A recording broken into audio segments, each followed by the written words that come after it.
एक दिवसीय football tournament अनुष्ठित Mayurbhanj जिला बामनघाटी उपखंड कुसुमी ब्लॉक श्यामसुंदर ठारे स्थानीय युवक संघ अनुकूल्य गत 22 तारिख एक दिवसीय फुटबॉल टूर्नामेंट अनुष्ठित हो जाइछि।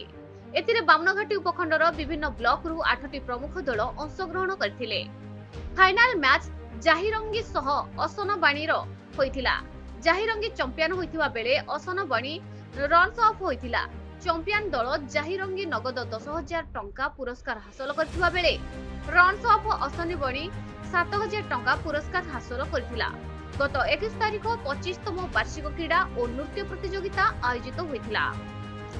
एथिरे मुख्य अतिथि भावे आदिवासी कांग्रेस दलर राज्य सभापति और केन्दुझर जिलार पूर्वतन सांसद जसवंत सिंह लागुरी सम्मानित अतिथि रूपे पश्चिम मयूरभंज जिला कांग्रेस दलर सभापति भुवन बिहारी साहू, जिला कार्यालय संपादक रूपक कुमार महांती, कृषक सेल जिला सभापति किशोर महंत, राष्ट्रीय मजदूर संघ जिला संपादक अमर सिंह महंत और रायरंगपुर निर्वाचन मंडली युव सभापति पीठ मुर्मू प्रमुख जोगदेइथिले।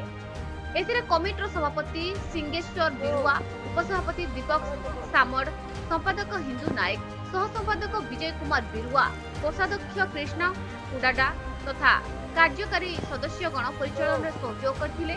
याकु देखिबाकु नाही नथिबा लोकमानकर भीड़ और परिदृश्यमान होइतिला। मयूरभंज रायरंगपुर श्यामेन्दु परिडांग report news Odisha TV.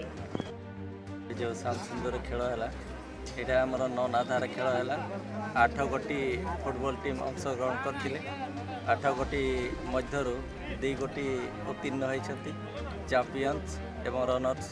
Champions रे जाहिरांगी एफसी एवं रनर्स अपरे असनबाणी किंतु पुरस्कार रखाई 10,000 एवं सेकेंड प्राइज 7,000।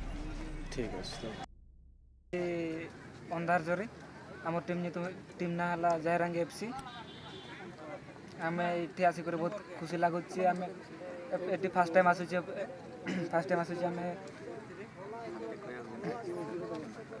फास्ट प्राइज आम नेलु और सेकेंड असनबानी से टीम भी बहुत खुशी और आम भी बहुत खुशी और मुझे बेसी कहबी नहीं।